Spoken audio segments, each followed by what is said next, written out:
Ever wonder why it is so difficult to actually break into the scene, into the indie game scene? Well, in this video, I'm going to summarize why only 1% of indie games or indie game developers actually succeed. The indie game development scene, characterized by its innovation, creativity, and entrepreneurial spirit, stands as a testament to the democratization of game creation. Yet, within this vibrant landscape, a stark reality prevails. Only a mere 1% of indie game developers manage to break through and achieve significant success. This video would explore why this happens, why the industry is constantly dominated by giants like Rockstar, and why indie developers tend to have a difficult time actually breaking through the scene. So the past decade has witnessed a renaissance in the indie game development scene, fueled by platforms such as Steam, itch.io, and engines like Unity and Unreal Engine. This surge in indie game titles has given the rise to a diverse array of games, each a testament to the unique visions and creative endeavors of independent developers. However, the excess of indie games has birthed a paradox. The sheer abundance of options presented both opportunities and challenges. With thousands of games released each year, the indie ecosystem has become a crowded, competitive arena. Discoverability, or lack thereof, emerges as a critical hurdle that hinders the journey of many promising indie titles. One of the foremost challenges facing indie games is the situation of the market. The digital shelves are brimming with an overwhelming number of titles, making it exceedingly difficult for any single game to stand out. This situation extends across various platforms, from PC and console to mobile devices, amplifying the competition for players' attention. Discoverability, the ability of a game to be found by its target audience, becomes a pivotal factor in the success equation. Indie developers, often operating with a limited marketing budgets, find themselves grappling with the paradox of creating standout games while struggling to ensure that these gems are discovered amid a sea of options. While AAA titles boast colossal marketing budgets backed by major studios, indie developers often find themselves in a, lack of better words, David versus Goliath scenario. Limited financial resources constrain their ability to execute large-scale marketing campaigns, diminishing their game's visibility and hindering the chances of reaching a broader audience. Effective marketing is not only about budget size, but also about strategy and timing. Indie developers must walk a tightrope, balancing the need for visibility with the resources at their disposals. Navigating digital storefronts, social media platforms, and other promotional avenues requires a keen understanding of the ever-evolving marketplace. The gaming community, discerning and demanding, expects a certain level of quality from any title, indie or otherwise. Some indie games falter in achieving the basic level of polishing, facing issues such as bugs, lackluster design, or inadequate playtesting. In the industry where first impressions matter, quality becomes a determining factor in a game's success. While innovation is a celebrated aspect of indie game development, it must be balanced with a solid execution. A unique concept can capture attention, but without proper execution, the game fails to resonate with the players. Achieving the delicate equilibrium between groundbreaking ideas and meticulous implementation possesses a significant challenge for indie developers. Now, indie developers fueled by passion and creativity may unconsciously fall victim to scope creep, a phenomenon where the scope of a project expands beyond its initial vision. I've done this.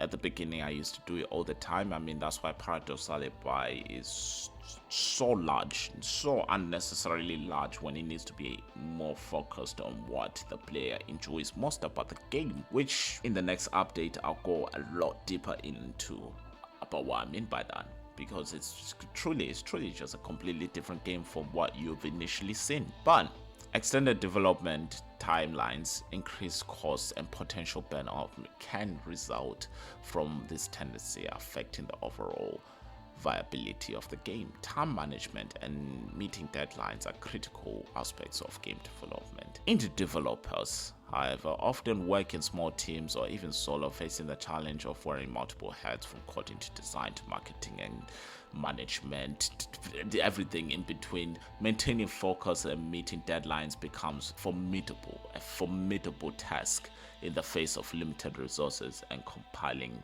priorities. Now, innovation is a hallmark of indie games, often serving as their competitive edge against larger, more established titles. However, the ability to innovate is constrained by the limited resources. Unlike well-funded studios, indie developers may struggle to invest in cutting-edge technologies, unique mechanics, or experimental designs, limiting their capability to create truly groundbreaking experiences. While innovation can set indie games apart, it can also be a double-edged sword. Players may gravitate towards familiar genres and established gameplay mechanics, making it challenging to truly innovate titles to gain traction. Striking the right balance between innovation and market appeal is an ongoing challenge for a lot of indie developers. To fix this takes a long time. You have to step back from your idea of this is a game I want to make to this is a game I want to make that people will play. Those are two completely different things. It's like learning to drive and learning to pass the driving test, like two very different things. But anyways, indie games are heavily reliant on digital distribution platforms such as Steam, Apple Store, Google Play. I am a victim of this as well. Apple Store and Google Play are my bread and butter. That's where I go for the most. Both those markets are still extremely saturated. The algorithms and policies of these platforms significantly influence a game's visibility and access. And since they love changing, especially the policies, it hinders downloads sometimes because you forget about the game, come back to do an update, and then boom, an update policy has not been changed, so now you have to change that in your game and then re-upload it again.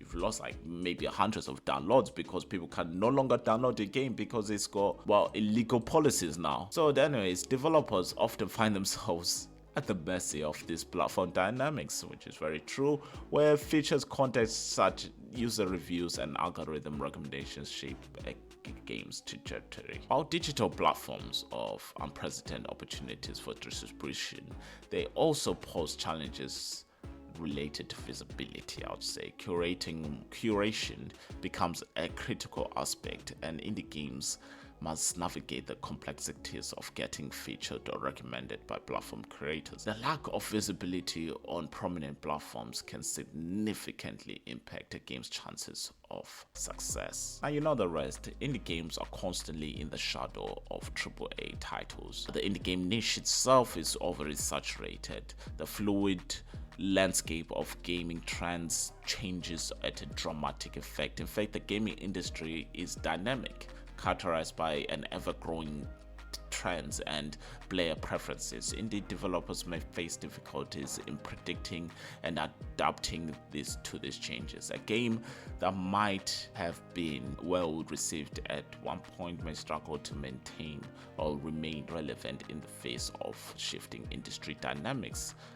Indie developers grapple with the delicate task of balancing originality and market trends as well. I mentioned that earlier. You have to know what you want to make and what you want to make, also thinking about what people will play. You cannot fully stay true to one's creative vision, but you can stay as close to true. If you're an indie developer, you need to find a balance in between. It takes a while to do it, but if you keep grinding at it, you might be able to do it. Now, successful games often require ongoing support, updates, and engagement with the player community. I've mentioned this before. My games are not very super successful. I'm not making billions of pounds of them, and that's because I lacked in this. I lacked in ongoing support, updates, and engagement with the player community, and that actually hindered my games in an already saturated market, which was terrible of me. But obviously I've changed that now. That is something I am really not going to be doing in 2024. Now, building a dedicated player community is also crucial. I mentioned that in my podcast about how crucial it is to build a family. In fact, I made a video where I said I want to build a family more than just an audience. That's very true, because building a dedicated player community is crucial.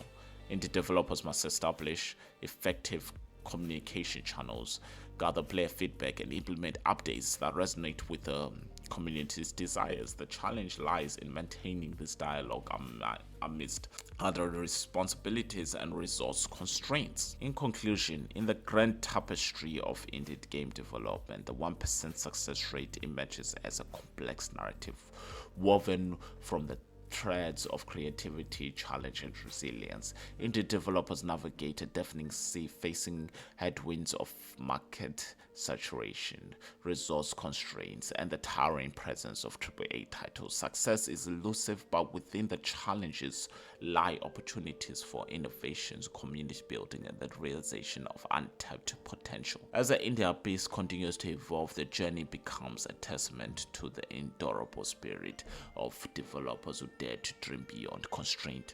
The 1% that emerges victorious stand not just as outliers but as beacons illuminating the path for aspiring developers. The indie abyss is daunting, yet within its depths lies the potential for transformative success, where games become not just products but expressions of the human spirit. In navigating this abyss, developers embark on a quest not only for commercial success but for the realization of their creative visions, contributing to the ever expanding legacy of indie development. It is the 2nd of February 2024, and I want to just end this video by listing off all the things I've managed to achieve this month. This is like a diary in a way, to always remind me to keep going and keep grinding. So I've managed to pull up about 9 videos. That's 9 full videos in 1 month. Sometimes I would be doing none of those videos in a year in my previous life, but 2024 is a different life at that point.